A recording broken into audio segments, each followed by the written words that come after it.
Alhamdulillahi Rabbil Alamin Wal-aqibatu lil-muttaqin Wala udwana illa 'alaz zalimin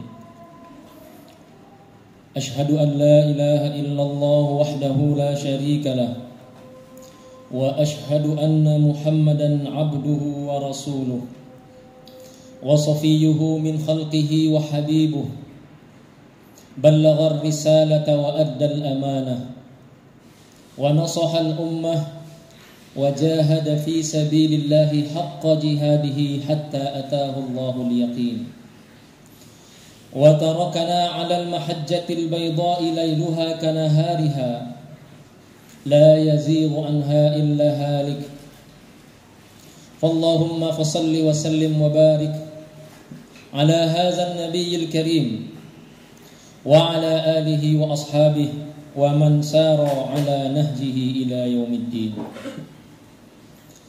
وقال ربنا تعالى في كتابه الكريم أعوذ بالله من الشيطان الرجيم بسم الله الرحمن الرحيم ولقد آتينا داود منا فضلا يا جبال أوبي معه والطير وألنا له الحديد أن اعمل سابغات وقدر في السرد واعملوا صالحا إني بما تعملون بصير صدق الله العظيم فيا إخوة الإيمان فإني أوصيكم وإياي بتقوى الله فإنه فقد فاز المتقون فاتقوا الله حق تقاته ولا تموتن إلا وأنتم مسلمون. Hadirin sidang jamaah Jumat yang dirahmati Allah Subhanahu wa ta'ala.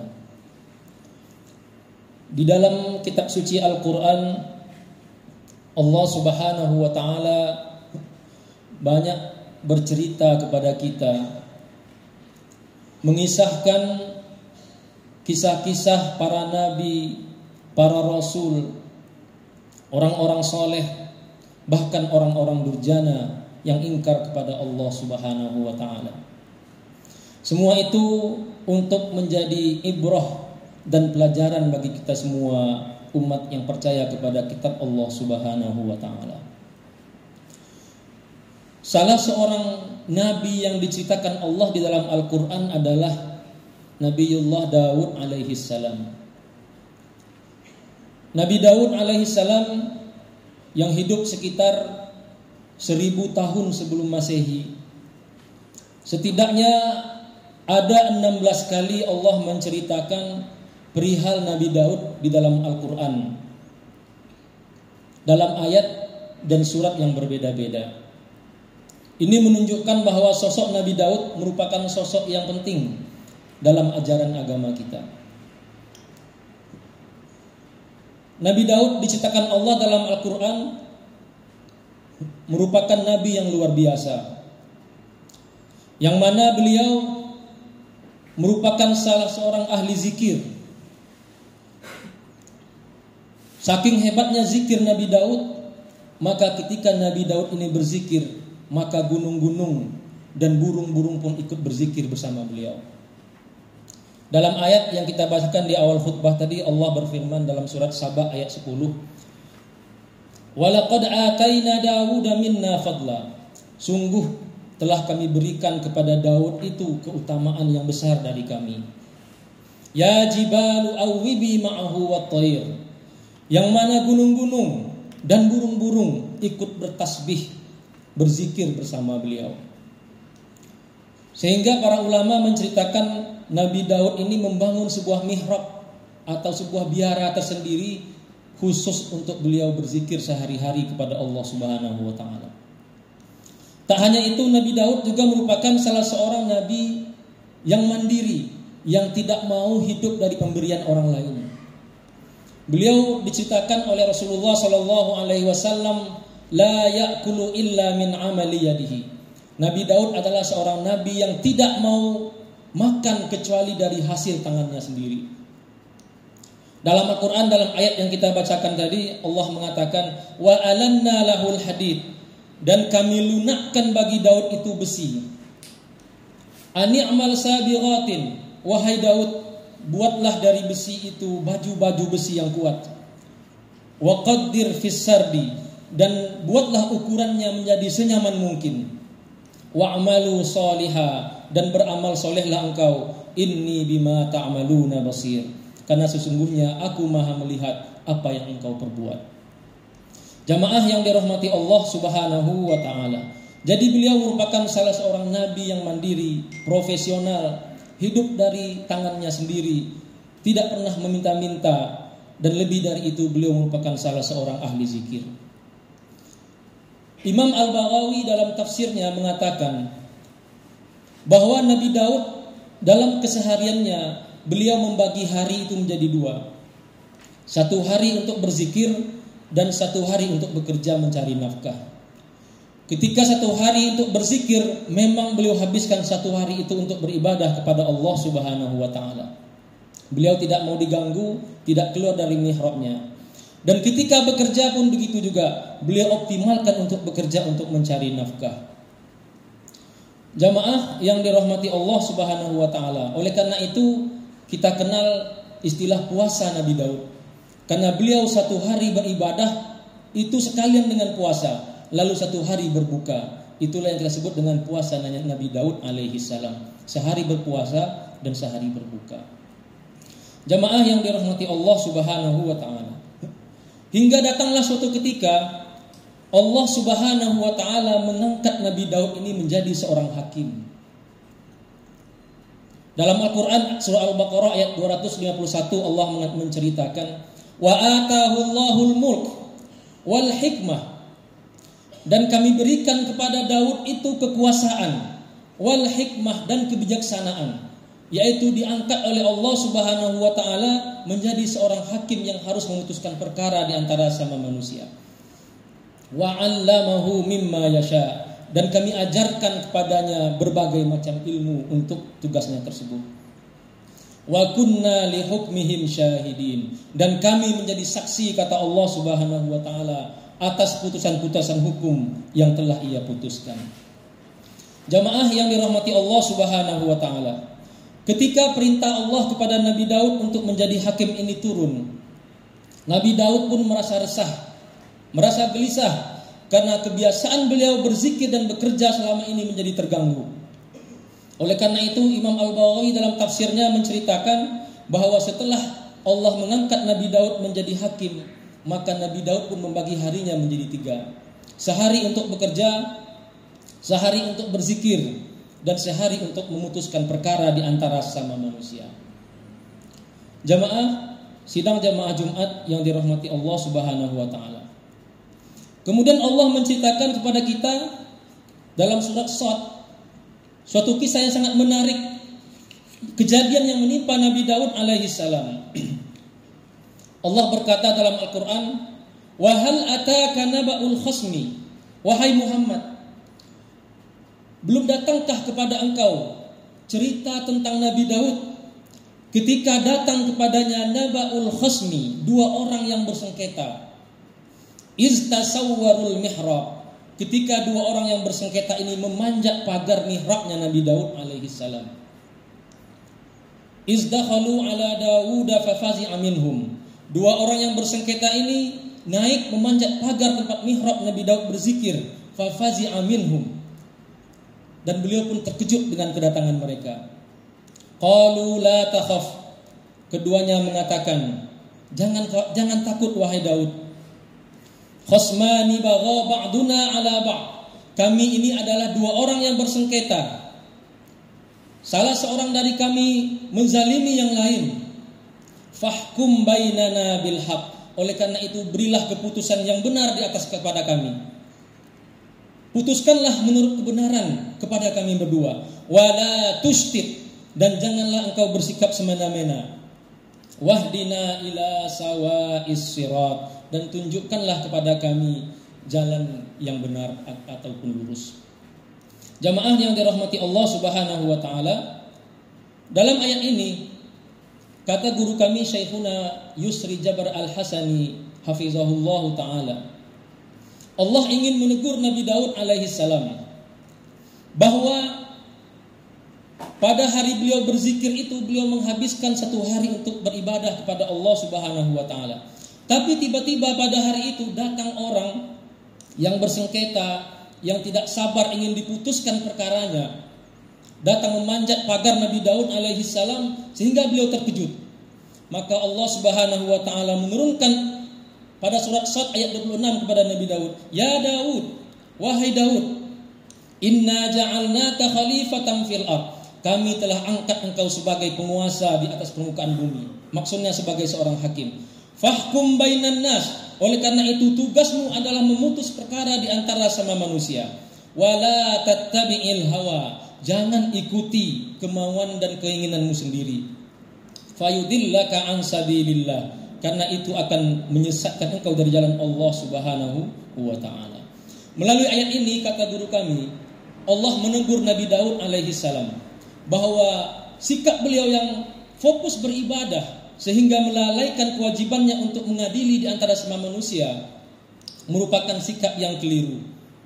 Allah Subhanahu wa taala seakan-akan menegur Nabi Daud alaihi salam bahwa tugas prioritasmu itu bukanlah untuk berzikir, bukanlah untuk berpuasa, bukanlah untuk bertahmid dan segala sebagai macamnya. Memang itu adalah perbuatan yang baik lagi amal soleh.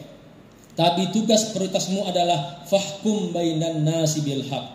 Engkau adililah semua manusia dengan benar. Wala tustit, jangan bersikap semena-mena, jangan menunda-nunda sesuatu yang bisa engkau kerjakan sehingga terlambat memberikan keadilan kepada orang lain. Jamaah yang dirahmati Allah Subhanahu wa taala. Dari sinilah para ulama kita kemudian di dalam hukum syariat Islam membuat sebuah kaidah yang mengatakan al-adalah al-mutaakhirah zulmun. Keadilan yang terlambat itu merupakan suatu kezaliman. Ataupun di dalam kaidah lain disebutkan hirmanun minal adalah. Al-adalah al-mutaakhirah hirmanun minal adalah. Keadilan yang terlambat merupakan keadilan yang terhalang dari orang lain. Jamaah yang dirahmati Allah Subhanahu wa taala. Dari kaidah inilah kita kemudian mengenal sebuah legal maksim dalam bahasa Latin, justitiam morari inustitia est, atau justice delay is justice denied, bahwa keadilan yang terlambat itu bukanlah keadilan yang sebenarnya. Kaum muslimin yang dirahmati Allah Subhanahu wa taala.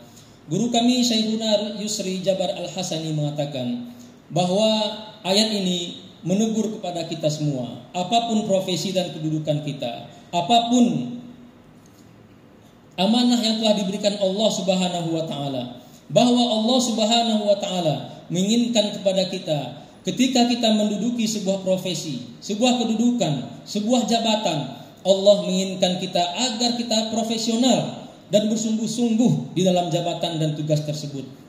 Dalam hadis yang diriwayatkan oleh Abu Sa'id Al-Khudri radhiyallahu anhu, Rasulullah sallallahu alaihi wasallam mengatakan,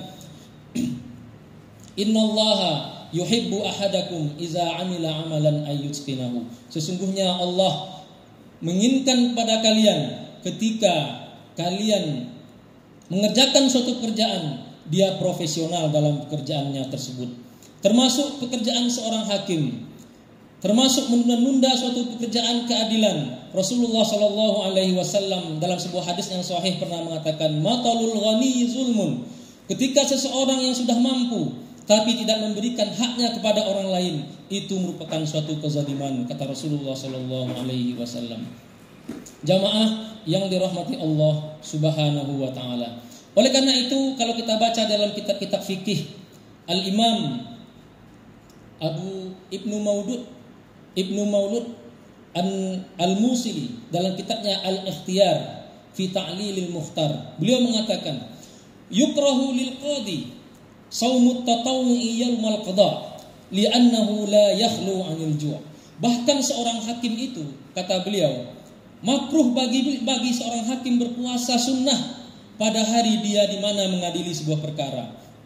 Karena dengan berpuasa itu dia akan lapar, sehingga konsentrasinya dalam mengadili perkara akan menjadi hilang dan akan mudah emosi dan tersulut amarah. Sementara Rasulullah sallallahu alaihi wasallam mengatakan dalam hadisnya yang sahih, la yaqdil qadi wa huwa ghadban. Janganlah seorang hakim mengadili dalam keadaan marah ataupun emosi. Dalam hadis lain dikatakan, dalam riwayat Aisyah radhiyallahu anha, Rasulullah bersabda, la yaqdil qadi, janganlah seorang hakim mengadili perkara illa wa huwa syab'anun rayyan, kecuali dalam keadaan kenyang dan kecuali dalam keadaan telah hilang haus dan dahaganya. Jamaah yang dirahmati Allah Subhanahu wa taala. Rangkaian ayat-ayat dan hadis ini merupakan teladan petunjuk bagi kita semua bagaimana kita selalu untuk bersikap profesional dalam pekerjaan. Allah Subhanahu wa taala telah menitipkan kepada kita suatu amanah, suatu posisi apapun itu. Maka itulah jalan ubudiyah prioritas kita kepada Allah Subhanahu wa taala. Kepada seorang pedagang, Rasulullah sallallahu alaihi wasallam mengatakan, "At-tajirus saduq," pedagang yang jujur, ma'i fil jannati yaumal qiyamah, akan bersamaku di surga, kata Rasulullah sallallahu alaihi wasallam. Artinya, ibadah prioritas seorang pedagang adalah jujur dalam berniaga. Kepada seorang petani, Rasulullah sallallahu alaihi wasallam juga mengatakan, "Man zara'a zar'an fayakulu tayrun au insanun kana lahu bihi shadaqah." Barang siapa yang menanam sebuah tanaman, lalu tanamannya itu dimakan baik oleh manusia maupun oleh burung-burung ataupun hewan, maka itulah sedekah yang terbaik baginya. Jamaah yang dirahmati Allah Subhanahu wa taala, mudah-mudahan khutbah yang singkat ini dapat mengajak kepada kita semua untuk selalu bersikap profesional, bersikap amanah dalam menjalankan tugas, sehingga setiap pekerjaan yang kita lakukan menjadi nilai ubudiyah kita kepada Allah Subhanahu wa taala. Barakallahu li wa lakum fil Qur'anil azim wa nafa'ani wa iyyakum bima fihi minal ayati waz zikril hakim wa taqabbala minni wa minkum tilawatahu innahu huwal ghafurur rahim.